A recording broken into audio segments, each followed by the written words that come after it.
Materiality of Archaeology, but obviously on a Sunday afternoon, I've slightly mistimed that. I'll have to get an earlier slot next time, but anyway, let's continue.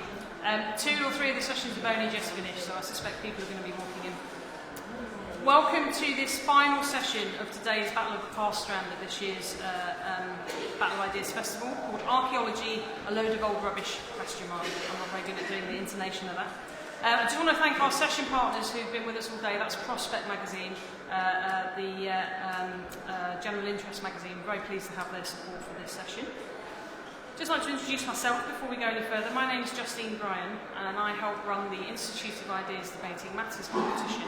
For those of you that don't know what that is, we like to think it's the toughest debating competition for students in the UK. You want to find out more about that, then come and talk to me. But that might lead you to wonder why I'm chairing a session on archaeology, because I run a debating competition. But there is a very good reason. And that's that, like all great ideas, this session began in a pub a number of years ago, actually. I've really, for a long time, been a consumer of TV history and archaeology, like a lot of people. And I have a very good friend of mine who I know is in the audience, Stuart. So, Stuart, if you could wave. I know I'm embarrassing you. He's the man on the end trying not to look embarrassed. We often had arguments in the pub, and one particular argument was along the lines that Stuart started arguing that all archaeology must be rubbish. I mean, literally rubbish. And because we were both trying to win an argument, we took our arguments to the ultimate degree. I can't remember what I was arguing, but Stuart was basically arguing that anything that's not part of the written historical record that's come down to us clearly isn't worth knowing. So that was Stuart's line. I thought that was probably wrong, but wasn't quite sure how to argue against that. So just despite Stuart, I put myself through a gruelling 4-year part-time classical studies degree. And so Stuart, I hope you feel suitably got back at now I've finally finished my course. So this is how this session came about, and that's why I'm chairing the session. It should be noted, I co-produced this with a young colleague of mine called Christopher Wakefield. He's a former Debating Matters competitor, and he's currently studying archaeology at the University of Liverpool. He sadly couldn't be here today, but if you'd like to find out more about what Christopher thinks, Christopher and I don't actually necessarily agree on this session. He's written a really interesting Battle in print, which is available on the Battle of Ideas website, so I would definitely take a look at that. Very recently, the historian Michael Wood spoke of history as being the biggest form of popular entertainment in British culture today, which I thought was fascinating, not least because some people, myself included, might argue that accolade belongs to food being a big form of popular culture, and that's what people do for entertainment today. But Michael Wood, and who am I to argue, thought it was probably history. And I thought that was a really fascinating way to think about the increase of TV and radio history broadcasting. This has been mentioned in other sessions during the course of the day. I'm sure you know it's big business now, and even leaving aside the kind of digital channels that seem to be obsessed with the Nazis in the Second World War, even leaving that aside, I did a really, really quick web search for kind of recent programs on archaeology in the last 5 to 10 years. Just name a few of them. Some of you will have heard of them. There's Meet the Ancestors, Ancient Apocalypses, Hidden Treasure, Pompeii the Last Day, 2 Men in a Trench, Extreme Archaeology, Hidden Treasure, Bone Kickers, Time Flyers, Landscape Mysteries, Great Excavations. I only spent a few seconds doing this. One stood out for me. It's not about the UK, but I thought it was a fantastic combination of Jamie Oliver meets Tony Robinson, and that's The Naked Archaeologist. That's available in Canada, so you probably have to watch that online. And obviously I haven't even mentioned the daddy of TV archaeology, which is Time Team. I haven't even begun to cover radio programmes on archaeology and history. So something's happening. There seems to be an increased interest in history and also archaeology. But the session isn't particularly about TV archaeology, it's much broader than that. What I want to begin to explore in this session is if you agree there's been a rise in kind of popular archaeology programming, what's caused that? Why has that come about now? And if archaeology is becoming more popular, is that a problem? Is it good for the discipline, or does it hinder it in some way? Does it dumb it down in any way? The classic question is Time Team good or bad for academia? Or is that a really false dichotomy? Is that not the way we need to think about TV archaeology? As archaeologists have sought to reach out and popularise their work, do they run the risk of reducing the study of prehistory to the modern equivalent of charting your family tree? It's the idea that we all have a connection to these ancients from the past through the material artefacts left to us. When I was being taught one of my archaeology modules at Birkbeck, one of our tutors described classical archaeology as history's bitch, which I thought was a very, very tough term. But she did put it into a context, and she was explaining that for a very, very long time, archaeology was really about trying to find material evidence of the textual history that was left to us. So obviously archaeology has changed, that's really a 19th century concept, an early 20th century concept, but archaeology has moved on a lot then. It's a relatively new discipline. So what's its role today? That's another thing we could look at. The other question is the one of relevance. Does a discipline need to make itself relevant and accessible to the public? And if we think it does, why? Why does it need to do that? Do archaeologists and does the discipline need to articulate better what archaeology is good for? I mean, after all, without it, we have absolutely no record of ancient human societies at all. So archaeology is the only way we can understand our distant past. So should we be more serious about digging up the past? Does popularising it become a problem? As an aside, although I don't think we've really got time to focus on this, and I haven't particularly asked my speakers to look at it, there is a current discussion, I understand, in archaeology that in an age of austerity, can funding for archaeology really be justified? Is it an expensive luxury we shouldn't expect universities to fund? This is clearly far too much for the speakers to deal with in less than an hour we've got, but those are some of the themes and questions we thought we'd look at in this session, and we're interested in what you've got to say as well as our speakers. So I'm very thrilled to have two really distinguished academics with us. Unfortunately, Mike Pitts, who's billed to be here with us, has been ill today, so he hasn't been able to make it. He's the editor of British Archaeology, so I do apologise about that. But let's meet the two speakers I do have. To my right, and speaking first, is Ian Morris, who's the Willard Professor of Classics and Professor of History and Archaeology at Stanford University. His latest book, one of 11 no less, is Why the West Rules for Now, The Patterns of History and What They Reveal About the Future, in which he suggests that it's a combination of biology, sociology and geography that help explain the respective histories of the East and West. And it was something Ian, I think, was exploring yesterday on the panel. And if you're interested in seeing Ian's book, it's available on the Foyles books stall upstairs, as is Yannis's most recent book, as far as I understand. So very pleased to have Ian with us today. My second speaker, and they're not going to head-to-head, it made it look like a head-to-head debate, but it's not, is Yannis Hamilakis, who's a Professor of Archaeology at the University of Southampton. He's the 2009 winner of the Edmund Keeley Prize for his book, The Nation and Its Ruins, Antiquity, Archaeology and National Imagination in Greece. Yannis is a founding member and co-coordinator of the Radical Archaeology Forum and serves on the editorial boards of many international journals. I hope Yannis won't mind me reading this out from his biography, but I think it's really interesting, one of the reasons I wanted to invite Yannis. Yannis says that he's committed to a critical archaeological engagement with past and present material culture and believes in a politically committed archaeological and academic practice devoted to social justice. I met Yannis's writing an awful lot when I was studying at Birkbeck, and so no, it was fine, it was fascinating, and so I'm really, really thrilled to have you here today, to both of you. So can we have a small round of applause for Ian and Yannis? So without further ado, I'm going to give the speakers, I think I've said 5 to 7 minutes each, very roughly. We've got a bit more time as Mike's not here. I'd just like to invite Ian now to start us off. So Ian. Well, thank you for that introduction, and thank you for coming along at the final session today instead of going to the pub or something like that. So, okay, yeah, well, I guess it's, like Justine says, it's not a head-to-head thing, but I do manage to offend almost everybody I meet, so you never know, I do that. So, okay, well, like a lot of people who are professional archaeologists, I got very interested in as a teenager and sort of started getting involved in archaeological things. But I guess I first got really serious about archaeology and decided that this was maybe a good thing to do for a living when I was 17 years old. And they had a week-long course at the university near where I grew up in Kiel about being an archaeologist. So I thought, great, this is great. And off I went. And in the mornings we had these endless, tedious lectures about archaeology. But then in the afternoons we got to go out in the driving rain. It was English summer, so it was just constantly raining. We had to go out in the driving rain and be archaeologists. And I discovered 3 vital things about archaeology. The first was that my parents weren't there. This was this enormous plus. The second was that there seemed to be endless supplies of beer, which was again maybe even greater plus. And the third, that there were lots and lots of girls interested in archaeology too. So I decided at this point, this is the way to go. This was obviously the naked archaeologist in training, I guess. But, and I should also say this was literally a lot of old rubbish. We were digging up an 18th century garbage pit. but we didn't know it was that until we got pretty much near the bottom and discovered that was what it was. So anyway, I decided this is the career for me. Archaeology is obviously a very fine thing to do. And 6 years later, I met my wife on an excavation, so clearly a wonderful career choice. So I've been an academic archaeologist, professional archaeologist for, I won't say how many years, a number of years since then. What I found is that academic archaeology bore remarkably little relationship to my experience in the mud and the rain at Kiel, different in many, many ways. So just throwing things around down here. I mean, archaeology is full of all these theoretical debates about what archaeology should be doing.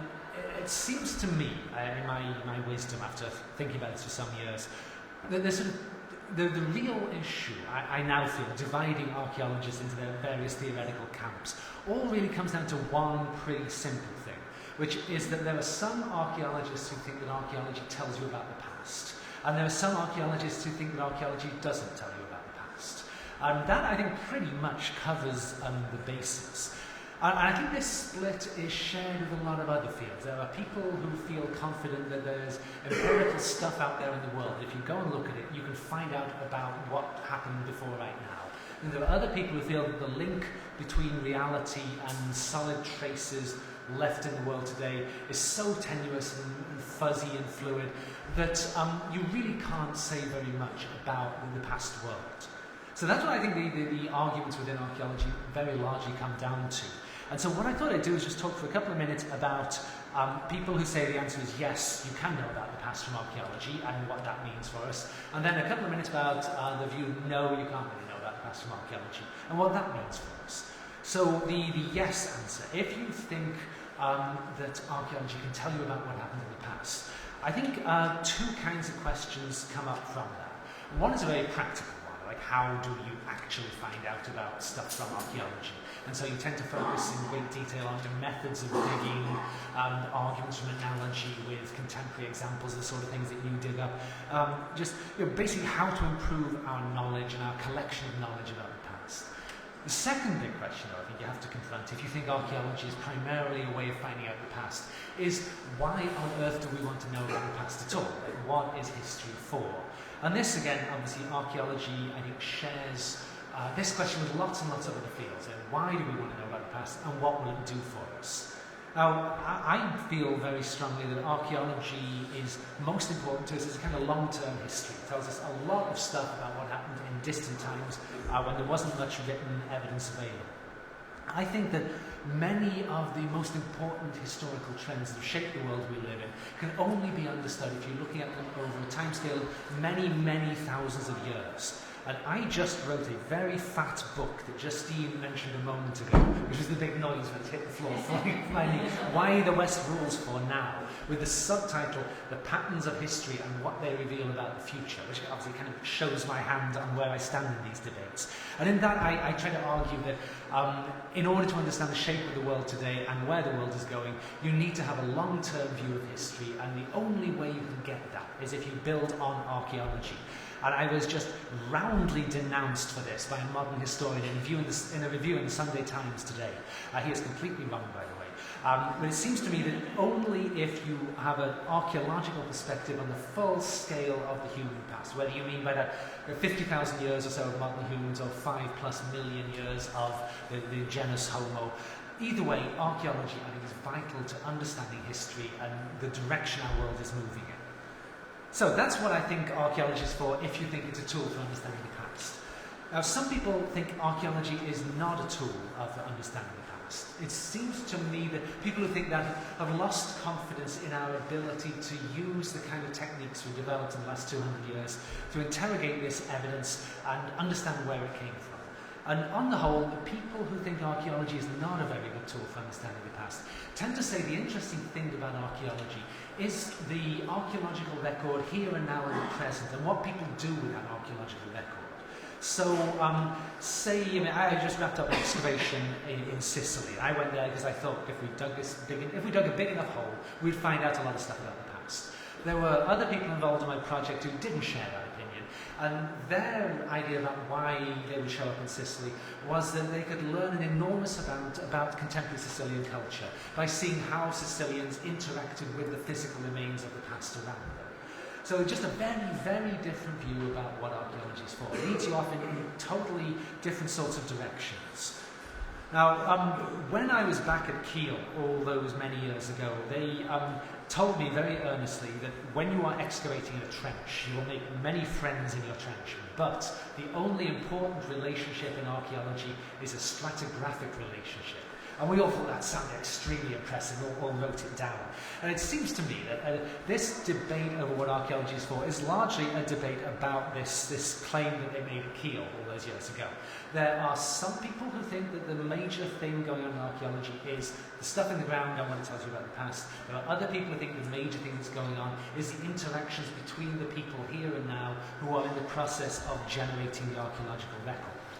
I think, as I think I made it pretty clear, I think that archaeology is one of the most important sources we've got for the past. Like Justine said, 99% of the human past is knowable. The only direct source of evidence we've got for it is what the archaeologists come up with. I remain confident that the tools archaeologists have developed over the past couple of hundred years are really pretty good and really do give us an ability to understand a lot about what happened in the past. I believe also that if you understand enough about the past, then you understand not only the shape of the world we live in, but also where our world is going. Archaeology is a tool of prophecy, I believe, strongly. Now, if you share my belief on that, then archaeology really doesn't seem very expensive at all. It's a terrible guide to knowing what happens in the future, but it's better than any of the other guides. So that's it. Ian, thank you very much. Thank you very much. Okay, great start. So over to Yannis. Thank you. Well, as Ian, I think, made at the beginning, we could wrap it up by saying that archaeology, as one famous American archaeologist have said a long time ago, is the best fun you can have with your pants on. And you could just wrap it up and go to the pub. But I think it's probably worth trying to explore this relationship a bit further.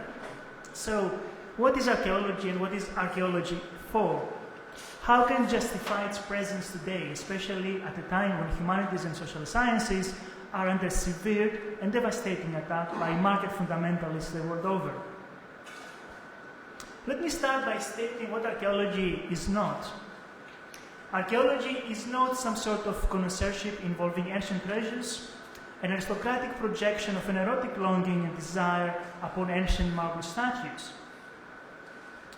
It's not an Indiana Jones type of adventure and discovery either, that is often thinly disguised parables of conquest and colonization.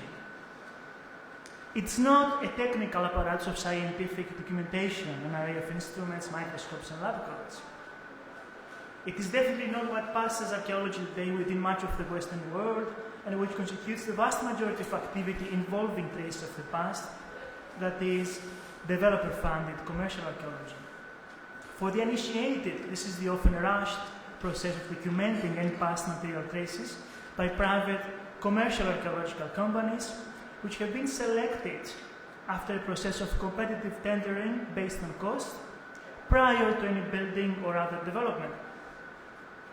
If archaeology as we know it today works primarily on the principle of preservation and rescue, this industry, currently facing a serious crisis as a result of the broader financial crisis that Justine was talking about, with devastating consequences for our colleagues working in it, this industry works on the principle of preservation by record, which more often than not is a euphemism for destruction, since in most cases the material traces of the past are destroyed in order for development to go ahead. And as for the records, kept by extremely diligent, highly qualified and competent, but badly paid and precariously employed archaeologists, more often than not, these records become grey literature, as commercial imperatives do not provide for their study, analysis, and publication. The public is that deprived from both important material traces of the past, which are destroyed, and whatever knowledge and information can be gained from them, because their evidence is buried in technical reports. Now, archaeology is neither the history of the volume of 100 objects, which while successfully evokes the power and agency of things and materials, and their ability to tell fascinating stories, it propagates a single version of history, told mostly from the point of view of the metropolitan center, which claims universality and panopticism, while castigating any claims for alternative readings, and certainly any claims for restitution, as peripheral, parochial, sectarian, or nationalist. Now, I put it to you that while sharing many of the, or sometimes many of the above features, archaeology is something else. Now, archaeology is about two main ideas, two main concepts. The one is materiality, and the other is time. It is about the direct, embodied sensuous and sensual contact with the flesh and the skin of the world, with the land, the materials, the objects, and the artifacts. These are objects and artifacts which may have been created in another time, but which, however, due to their ability to matter, due to the ability of matter to last, to endure, to persist, they forced their way into the present. Or better, they embody several times at the same time, simultaneously. I argue that the continuous public fascination with archaeology is to do with that longing for intimacy, the desire to come into bodily contact, to see, to touch, and to feel things from another time, to experience this multi-temporal presence of things. If archaeology is about materiality and time, it's also about discourses and practices, that is, multiple stories, narratives, and embodied engagements with these multi-temporal materials. As such, we are all potentially archaeologists. And archaeology has been around for as long as humanity, since the need to tell a story about things from another time is one of the fundamental features that makes us human. By the same token, archaeology is all around us, not only the museums and galleries, not only the labs and university departments. It is being produced daily. It is an act of mnemonic practice. It is recollection.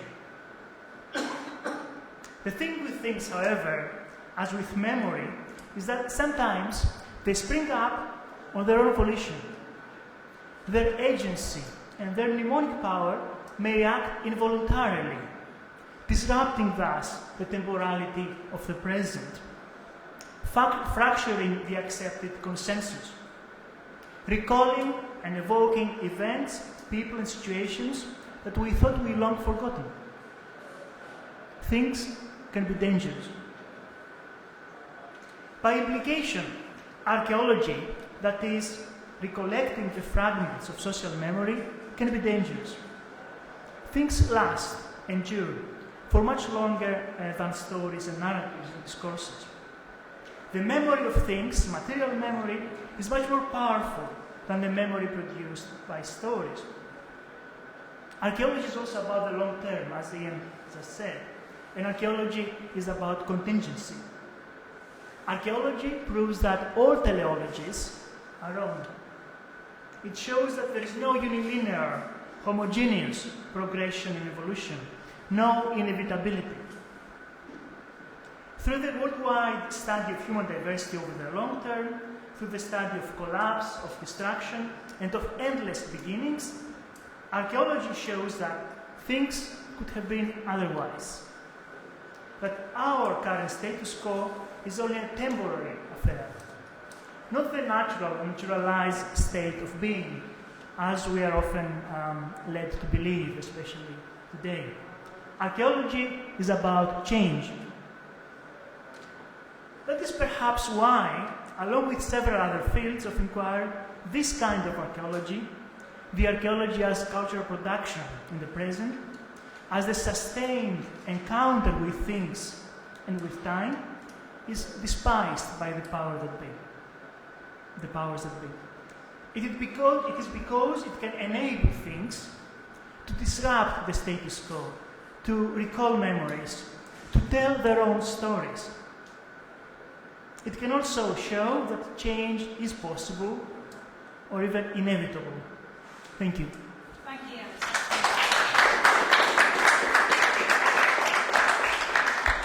Okay, so a key part of all debating matters debates is that the audience is involved. It's not just speeches from the front table. But I'd just like to pose a couple of questions to each of you, if that's okay, to get the discussion going. Ian, if I was pretending to be Stuart Simpson, who sat over there, so it's a fascinating thing you said, that archaeology is a tool for understanding the future.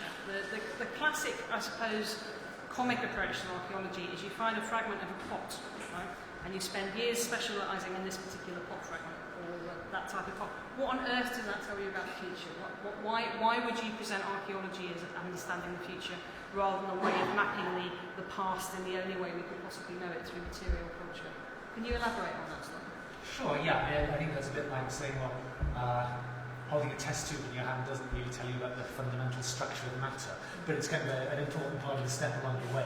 But yeah, most of what archaeologists do is unbelievably tedious, mind-numbingly tedious. I think a lot of people are interested in archaeology and think it sounds great because of Indiana Jones, and 3 minutes on their first excavation and realize, oh, this was not quite what I had in mind.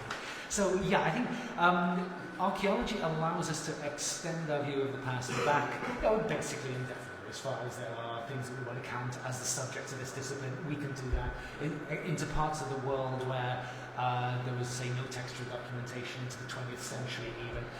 It's the only tool that allows us to do that. I mean, it's an old... this debate over whether history allows you to identify long-term patterns that have driven where humanity is going. It's a very old debate among historians, and one of the commonest arguments from the people who say history, the only thing you learn from history is that you learn nothing from history. Very, popular line. One of the commonest arguments is that we've only got a few thousand years of documented history. Therefore, even if there are long-term patterns in human development, we couldn't possibly hope to see it in the short record that we've got. Because if you stretch out to the very origins of humanity, then that argument kind of disappears. And this is what I think does happen when you have the archaeological record to work with as well. You extend your view to the entire planet over the whole of the history of humanity, and it seems to me that there are very big patterns operating, and there's an absolute, like Yannis was saying, what archaeology tells you about is change is constant. And there's no reason to think these patterns have changed now. If you think there are long-term patterns, if you think they're still working, then you've already decided that this is a guide to what the future might look like. Yannis, your take on archaeology I think is really fascinating. It's, as I said, one of the reasons I wanted you to speak. But it's, forgive me if this is crude, but it's almost like archaeology is political action, almost. I mean, I'm slightly overstating it. But it's almost through revealing hidden histories, through saying that nothing's fixed and everything's changeable. Slightly, some of your writings that I've read feel slightly like a call to arms to write social norms that exist now. So suddenly archaeology seems, correct me if I'm wrong, it seems less about digging up the past and much more about understanding the past as a means to changing it now. Would that be a fair interpretation of your approach? Well, we can have a long discussion about this, and we can probably start with the meaning and etymology of word politics. Ian knows more than me that politics originally doesn't mean what politics today. It means being a citizen of the polis, of the city-state, which is to take an interest in the world around you, to feel that you can participate in what's happening around you. So in that sense, archaeology, as all academic or scholarly or any other endeavor, is political. I think archaeology is also political for additional reasons. It's political because it has an impact on the ground. It's not like a scholarly endeavor in the library of a kind. You go out there, you dig things up, you produce archaeological sites, you help them, you bring them into existence by excavating the site. You alter the earth. You create material realities that may have an impact, an implication for the people around the place where they live, as well as for people far away, because that site may become an important symbolic resource for groups and resources. So you do create realities that have social and political and economic implications. Think of the link between antiquities and tourism, for example. Think of the political use of archaeological knowledge by all sorts of nation states, political groups, other other ages. So, want it or not, archaeology has always been political discipline. The question is whether you actually are aware of that political link from the beginning, and you position yourself, one way or another. We know that for a number of years, archaeologists, many other scholars and disciplines were either were not aware of that close political, or chose not to emphasize it, and they went by the pretense of objectivity, in the sense that they were just doing their job, creating things, producing, archaeological knowledge. That's not the case anymore. And many people in archaeology and other disciplines feel that the most honest stance to take is to be, from the beginning, quite clear about your own positionality. There is no view from nowhere. We're all situated. We all speak from a specific social and political and academic and intellectual stance. We are conditioned by our own position. So that kind of positionality needs to be there from the beginning. Now, if that is political archaeology, fine. Yannis, do you recognise Ian's description of there roughly being two camps? One is that long-term historiologists understand the world and therefore the future, but also his suggestion that those that no longer believe that have kind of lost confidence in the role of archaeology. I mean, that's how I interpret what you're saying. Loss of confidence in interpreting the material record to understand the past. Well, I'm not sure I agree entirely. I think many people now realize that archaeology is both about the past and the present, that you cannot actually separate the two. And how can you separate it? You are there working, supposedly with materials of the past, but at the same time working the present. You are involved in the present day exercise, which is academic as well as social at the same time. So you can't really make that separation. As I was saying here before, I excavate the site in Greece at the moment, and we're doing at the same time, I hope, very, very careful and systematic recording of all the archaeological finds, as well as ethnography, to find out what's happening in the local community and how they see us, and how they see the archaeological process and archaeological activity.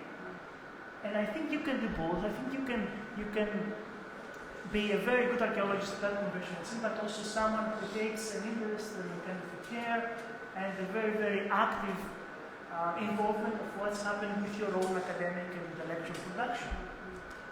Ian, would you agree with what Yannis has just said, or would you disagree with that? Yeah, I think I would. I mean, I think there are some, but very few archaeologists who go into the field and only document the reaction of people living around the site to what's going on, just like hack everything up and throw it away. That's not so common. And I think it's more common for people to go into the field and dig a big hole and not worry too much about what's going on in the contemporary community. But I think that's getting less common too. I think there is increasing agreement with what Yannis said in your archaeology is, of course, an activity in the present. Archaeologists are situated in specific contexts, and I think most archaeologists, I would guess, would now agree that it's naive to think that they have a godlike perspective on anything, on everything. I guess I also tend to think, though, that there was a past that really did happen. There is a truth and an untruth about claims about the past, and that the situation of archaeologists is no different from the situation, say, of physicists who are creating knowledge about the physical structure of the universe. But the physical structure of the universe exists absolutely independently of them. And whatever their political situations, some of these physicists are going to come up with statements about the nature of physical reality that is truer than the statements of other physicists. I think that applies to archaeologists too. The difficulty in archaeology, I think, is it's much harder to know who's truer. With the physicists, obviously a very naive view of physics here, but sooner or later, if you've made something up and just got it wrong, this is going to become clear. Whereas in archaeology, I'm not sure that it necessarily does become clear if you just made it all up or got it wrong. I know when I was studying, I haven't studied it properly, but when I was studying it, it seemed like every decade or every 2 or 3 decades, there was a whole new view of everything that had gone before. And the shift in kind of archaeological thinking happens at a very rapid pace, it seems to me, compared to other things I'm personally interested in. If the speakers don't mind, I'd be interested to see if the audience has got any questions, not just questions, points, if you disagree with anything the speakers have said. Okay, so I'll take this chap at the front. There's a few frowns going on as well, which is good. So. Yeah. I just want to ask how much the decision of where to dig is influenced by the need for funding and thus the need to actually find some artefacts so that you can get funding in the future. Okay. Do you want to pass it to that chap at the end then? Yeah, I want to explore this modern, the past and present, and the sort of storytelling aspect, because when you find an object and you kind of create a story around it or around a set of objects or a site. Is there any means by which you can say, all right, this is our interpretation is more than just a contemporary understanding of this, that somehow we can get to an objective truth? Like, is there a sort of scientific method that attaches itself to archaeology so that we can be sure that we're going beyond mere storytelling? Thank you. Tiffany Jenkins, my colleague from the Institute of Ideas. I suppose my concern with the great insight that archaeological theory has had, that nation-states and communities have used archaeology for political purposes, it's a really important insight, and obviously depending on which area you're studying, it's used sometimes to legitimise the present as a continuum from the past, or sometimes to distance the state or whoever from the past. But I wonder if those insights within theory have begun to paralyse the discipline to the extent that it is no longer to be really kind of glib about it, the pursuit of an understanding of the past through material culture, because it's become so self-questioning and critical. I think that's not just affected archaeology, I think you can see it in other disciplines as well. And theory has become very, very self-referential and very, very internal. I wonder also if the characterisation of a history of the world in 100 objects isn't quite as universalistic as it has been discussed in the wider press. Clearly it's an attempt to re-legitimise the British Museum, and it has, it's an authorial voice of Neil MacGregor. But it is episodic, it's told through objects. If you compare it to Bronowski and Clark, it's a very different interpretation of the development of human history. So Clark was much more about art driving human history, Bronowski science. This thing here, which then we'll talk about, this thing here, which we'll then talk about. So there's actually, and obviously the solar panel at the end and the credit card. There is a relativism to Neil MacGregor's kind of universalism, and I wonder if our obsession with being so critical with kind of overarching history means that we actually have missed the fact that it's become more relativistic. Thank you, Tiffany. Take one more, and I'll bring the speakers back if there's another question. So there, yeah.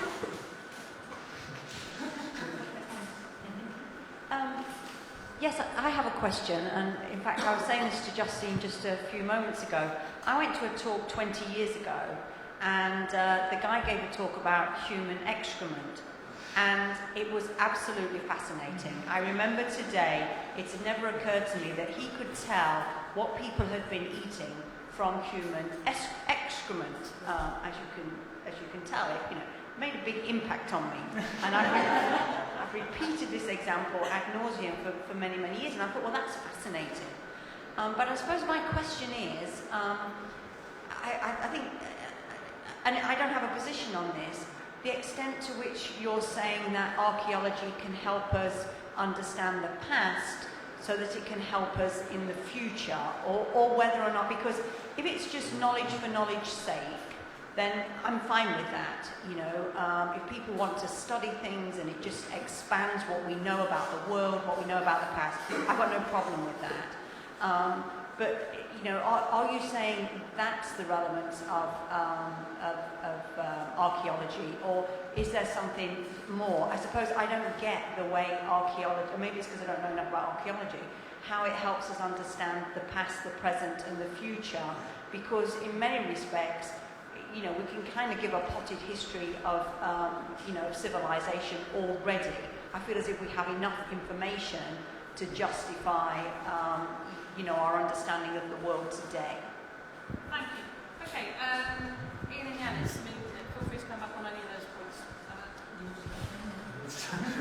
Okay, yeah, well, first let me say, I share your fascination with coprology. Yeah, we have a nice scientific name for it. But yeah, What's it called? Coprology. I said there was a proper word for it. Yeah, one of my the most enjoyable experiences in archaeology was the first time I was taken to a coprology lab, and they could make coprolites, yes, they're nice, they make them kind of spring to life in front of you. It was so cool. But yeah, so if I understood you right, we're saying we kind of have enough archaeology now if we want to form a general picture of the human past. Yeah, there are days I share that feeling too. And I guess one of the things with archaeology is that the nature of how we do it changes so rapidly that I think that unlike text-based history, our big picture archaeology probably is going to continue changing. And say, like, I mentioned this book I've been writing. For this book I was writing, one of the most important things in it was the fact that agriculture begins relatively shortly after the end of the last phase of the Ice Age in Southwest Asia. It only begins a few thousand years later on a major scale in other parts of the world. And this is something that most Neolithic archaeologists now accept as pretty much established fact. But 30 or 40 years ago it was much less obvious. And I think it's not impossible 30 or 40 years from now there's going to be big upsets on this. So I think there's actually still a lot in archaeology that is very, very up in the air, especially in human evolution. It's like almost every year we get this major revelation. Like if I had this meeting this time last year, I could have said with absolute confidence, modern humans and Neanderthals did not integrate. And now I can say with absolute confidence, modern humans and Neanderthals did integrate. And that's a pretty big difference. So I think archaeology, we still know sufficiently little, and the techniques are still changing sufficiently fast, that I don't feel that, we'll say, I'm backtracking, I'm employed in a classics department and a history department at the university, and if someone were to say, we have enough classics and history now, we should stop it. That's a tough one to argue against, but with archaeology I feel much more confident saying, no, we don't have enough yet, we need a lot more paints and more to carry on doing this. But I addressed that first because it's the last question, is the one I remember best. The other ones, I wrote down some notes here, I'm not even sure I know what they entirely mean. But the first question, which I think came from you, about funding. Yeah, yes. the funding, again, a major difference between archaeology and text-based history. In archaeology, compared to the real sciences, archaeology is cheap. Compared to almost everything in the humanities, it's enormously expensive. And again, this thing, classical stuff, we have a lot of it. We don't necessarily need so much more classical archaeology. But there's a great deal of funding available for classical archaeology because a lot of people over the last 100 years who have access to a lot of money have felt that this is a really good thing. There's relatively very little money available for the study of human evolution. And I was able to squander enormous sums of money in this excavation in Sicily. We had a great time. We lived very high off the hog. We hired a chef who worked at the local culinary institute to cook our dinners on the project. It was great. People who were working on human evolution in Ethiopia spend their entire time crawling on their bellies through bushes and eating stale bread and stuff. It's a terrible life for them. The funding is very important. And it's not just the funding either. The contemporary politics of archaeology has a massive impact on where you dig and what you do.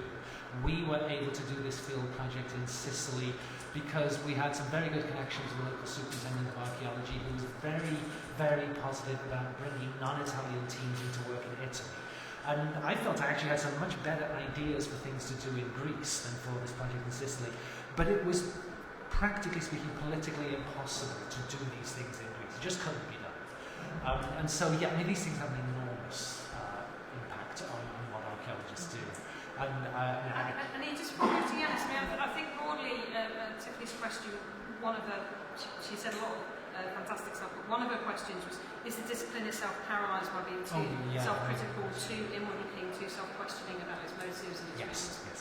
Right. So Yannis.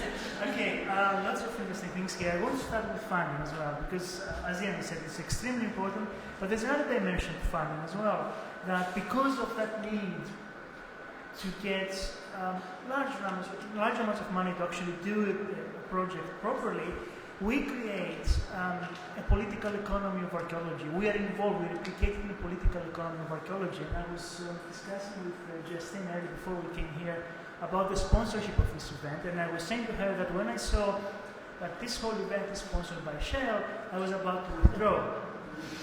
And I considered seriously that out of courtesy to my fellow panelists, the years I hosted decided not to come.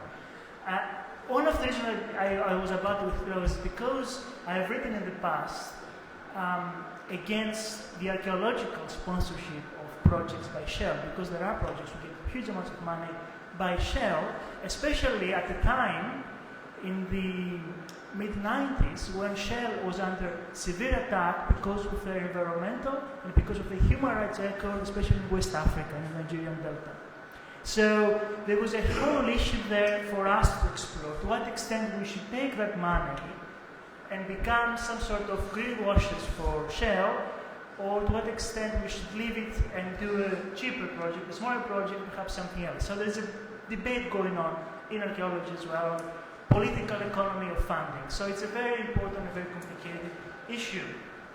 On the paralysis of the discipline, I disagree. I don't think that discipline is paralyzed. In fact, the discipline is becoming more mature because of these debates. And I'll give you an example.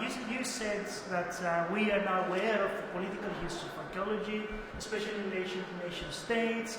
But we are also aware, and some things I try to show in my Nation and its Ruins book, that when we talk about nationalism, it's not just a matter of a state or government abusing the archaeological past.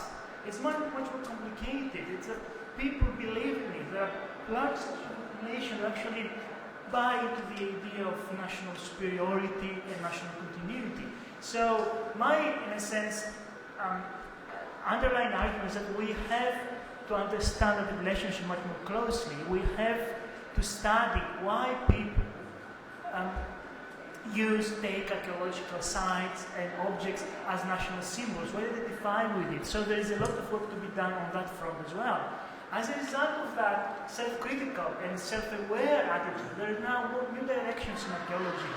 A new direction I'm involved in, for example, at the moment is an area called archaeological ethnography, which is an attempt to bring together archaeologists and social anthropologists, but in a kind of collaborative venture to understand closely what's happening around an archaeological site, but focusing on issues of temporality, materiality, archaeology, objects and things. This is a new area that was developed partly because of that self-critical and self-aware attitude that we have to understand the present as well as the past.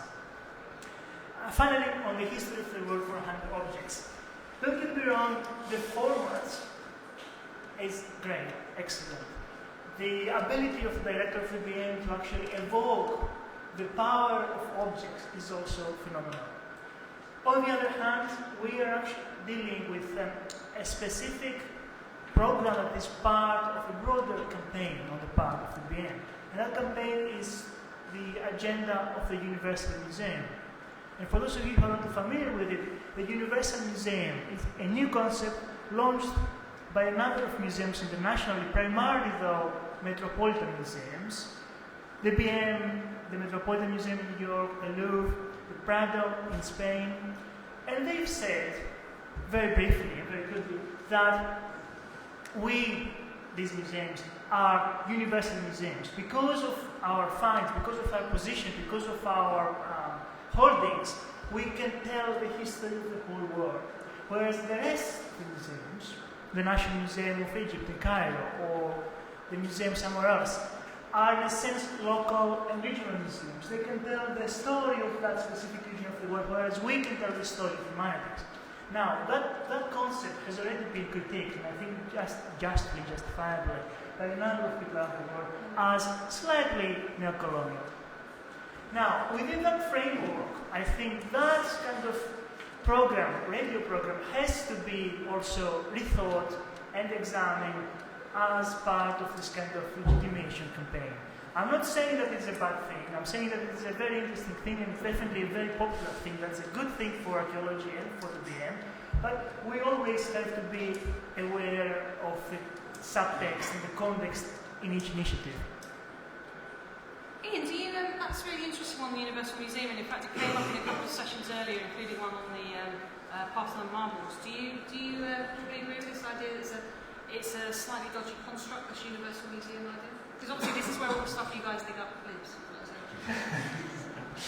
Yeah, I think Yannis is absolutely right. There are a few museums around the world, mostly in countries that have a record as colonizers of other parts of the world. They've got all this stuff and make this claim that if you come to London and go to the British Museum, you see the whole history of humanity in this museum. And of course, in most countries, the museums are not claiming that.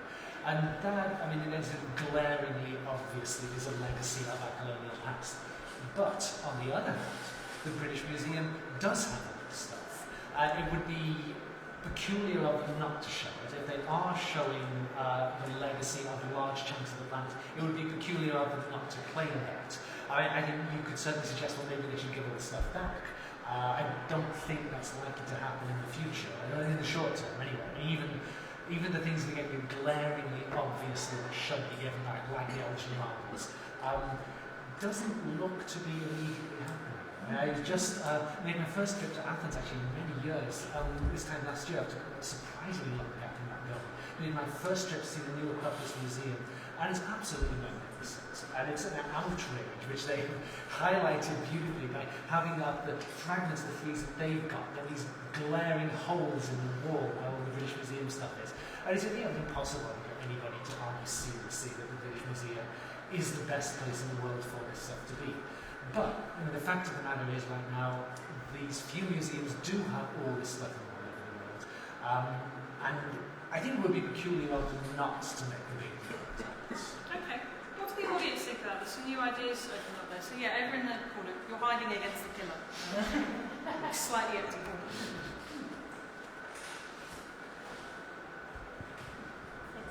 I'd just like to ask a question about where you think the divide between history and archaeology is, because you've talked a lot about history being in the past 2,000-3,000 years.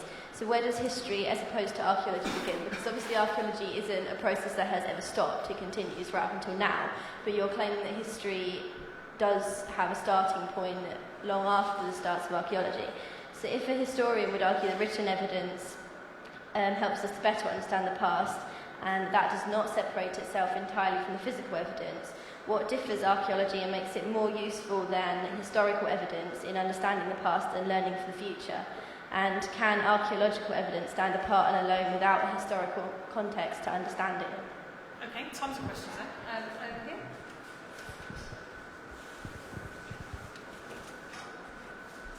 Yeah, just a couple of points. The first one is on this whole idea of universal museums.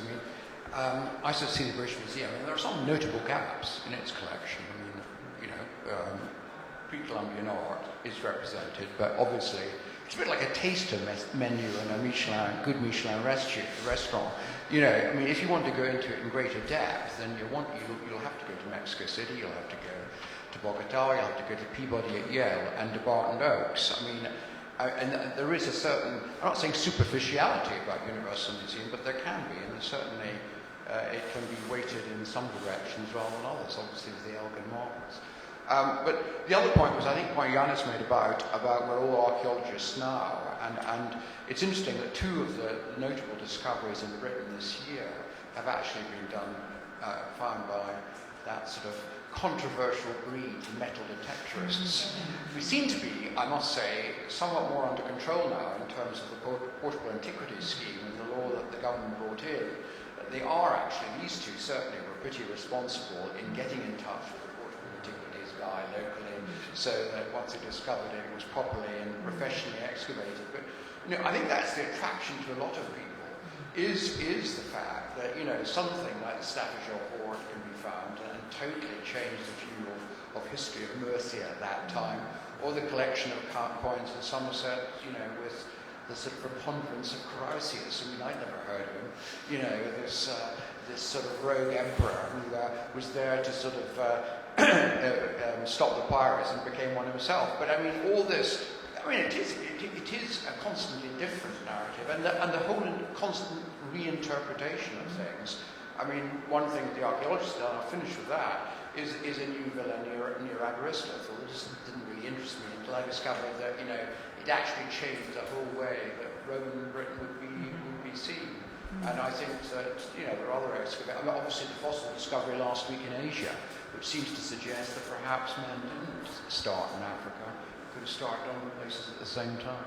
Thank you. I'll just take the final two hands I can see now. I'll give the speakers an opportunity to respond and I'll make a final. Hi, thanks. I am an archaeologist, so I just wanted to add my sort of perspective on this debate. And some of the kind of archaeologies that Yannis was talking about, the sort of project that he's doing recently, is something I recognise very well.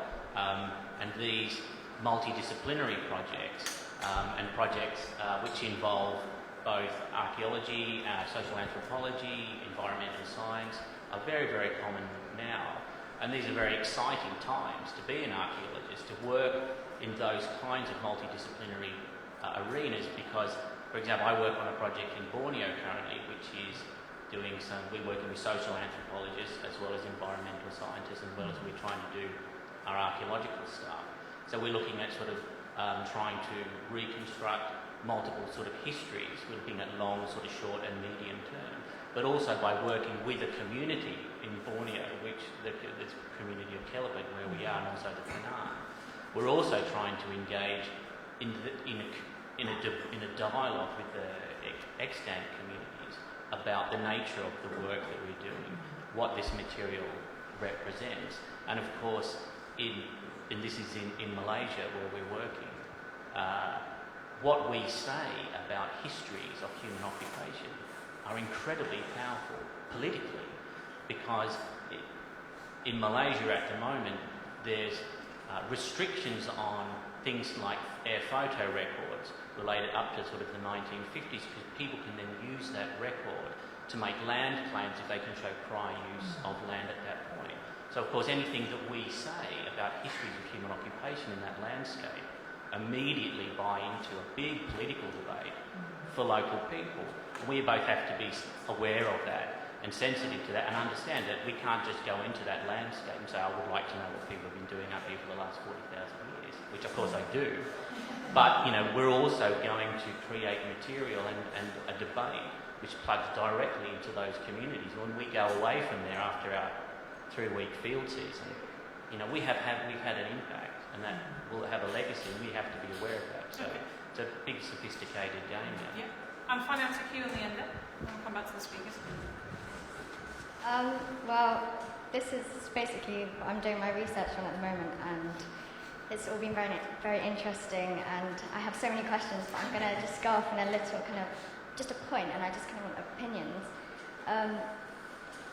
I've been researching the Universal Museum and a History of the 100 Worlds project, and in my research, which started off looking at cultural property and whether ownership is relevant to that, there's been an emphasis on the Parthenon marbles staying in Greece, and just my own opinion, with things like the Benin bronzes, which are also included in, that's also a contested area, I've found that it seems the argument for kind of return there is that it seems it's more culturally relevant to the modern people. But with Greece, there seems to be a disconnection between the Parthenon marbles and modern Greek people. There's the whole how have ancient Greeks contributed, but it doesn't seem that I just haven't found what the modern Greek connection to Parthenon marbles is. And something we were discussing earlier actually in the other session. Okay, so speakers again, quite a lot on the table, but as we're running out of time, if I could ask you all relatively quick responses to any points you do want to take up, and don't worry if you can't cover everything. So, Yannis, should we go around to you? Yeah, I'll start with the last one. I'm not sure that you are right in saying that there's a disconnection between people in Greece and the Parthenon marbles. I did a lot of work in trying to understand why this becomes an important rallying point for people in Greece. And one of my conclusions was that it has ceased to be simply a cause for governments and for archaeologists and for intellectuals. It has become a very, very important issue for large sectors of the population, for people that have no direct connection with archaeology. So it has become an important issue. But the broader question in relation to that, in relation to the University Museum, is that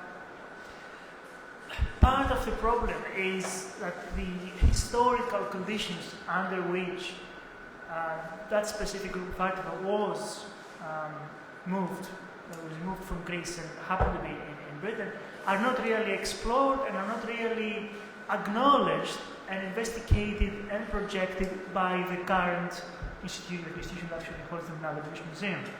In an article in The Guardian a few years ago, the director of the museum said, "It is an accident of history that the LG Marbles happen to be in London today." Well, it's not. It was not an accident of history. They were purposeful removal by LG, and also within the climate of huge competition between England and France at the time on who is going to get the marbles first.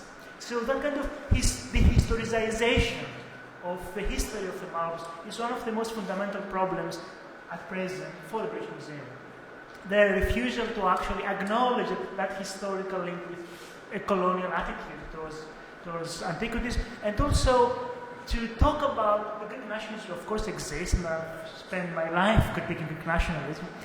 To talk about Greek nationalism and not mentioning the nationalist competition that was actually happening at the time when the marbles were moved from Greece is hypocritical. So there is a biography here and a history that needed to be acknowledged and projected. In fact, I would say that it should actually be presented and projected side by side with the actual artifacts, because part of the history of these artifacts is also part of the history of their own acquisition and their own removal from Greece into Britain. They gain in value if we present the whole aspect of their biography, not just the classical phase in their biography. Everything from the time of their creation to the present. And in fact, some museums do that. They don't just put in a glass case an artifact. They create a whole story that covers all its different versions and aspects, including archaeological recovery and archaeological study. This doesn't happen with the PM today. So that's part of the problem that makes kind of the whole argument for institution even stronger. Archaeology is a subfield of history that deals with the past of humanity as revealed by stuff we find lying around. And like most people, I will speak sloppily of history in the sense of being the stuff that's just from the written record, and archaeology is being the stuff that's not derived from the written record. But I do think that archaeology is just a subfield of history. I think that, this is coming back to one of the first batch of questions we had, sometimes the sort of exquisite sense of self-awareness that people now develop in academic disciplines does lead us to start to fetishize the way we get the information. So many of my colleagues in the history department, it seems, my sense is that their idea of what history is the study of archival materials, as opposed to knowing about people in the past. The process of studying the materials is way more interesting to them than what happened 5,000 years ago. And they would much rather talk about other historians than about people who lived a long time ago. And I think archaeologists are subject to just the same disease. I suspect probably most academics are. We are way more interested in ourselves than in anybody else. And I think the Kiel statement thing, I think to most of us in academia, no, the really interesting relationship is with our enemies in other departments of other universities, showing how corrupt they are and how they have misunderstood everything. That's what's really fun. So that's what I think about that. And then I will leave the part to Yannis, who knows way more about this than I do. But the whole thing with the political implications of archaeology, and the minute you start doing archaeology, it becomes very difficult to escape the fact that you are wound up in all this stuff. This became just overwhelmingly apparent to me. The first time I ever went to the dig in Greece, I was digging with Ken Wardlock at Assos. And it's a site near Thessaloniki up in Macedonia. And Ken is a wonderful archaeologist, but Assos has got to be the dullest site in the history of the world. The stuff we dug up was so tedious. And he gave this very, very good lecture about the finds to basically anybody in the village who's interested to come along. But Ken pronounced what I think is absolutely true, that the pottery from the early Bronze Age of this site, around 2000 BC, the pottery from Assos looks exactly like the pottery you find further north in the Balkans, and nothing like the pottery you find further south in Greece. And this is absolutely true, and it's a rather dull observation, but it's absolutely true. But he almost got lynched, because Assos is in Greece, and if you are foolish enough to think it has any connection with what's happening 25 miles away over the border, you deserve to be hung by the neck until dead.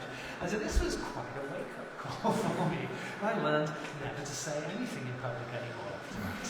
Well, Ian, I'm very glad you did today. Just before we finish, I'm going to put my two speakers on the spot, so I think I know what the answers are, but Yannis, archaeology, is it learned or rubbish? And if not, one sentence, why should we all be fascinated by it? Giving you no time to think and prepare. Well, in a sense it is, because a lot of what we actually excavate and find and study are things that other people have discovered. Yep. So in that sense it is a lot of rubbish, but we can learn so much about it, not so about ourselves as archaeologists. Yeah. Thanks, Janice. Ian, same question to you. Yes and no. It's a lot of old rubbish. It's really good rubbish. And I guess I get two answers to the second part too. The first one is that I really do think that if we want to know how we got to where we are now and where we're going, archaeology is an essential part of the answer. And the other part is what I think is the truth of why most archaeologists do it. It's just that it's really, really cool. Fine, so archaeology is sexy. So can we thank Ian and Yannis?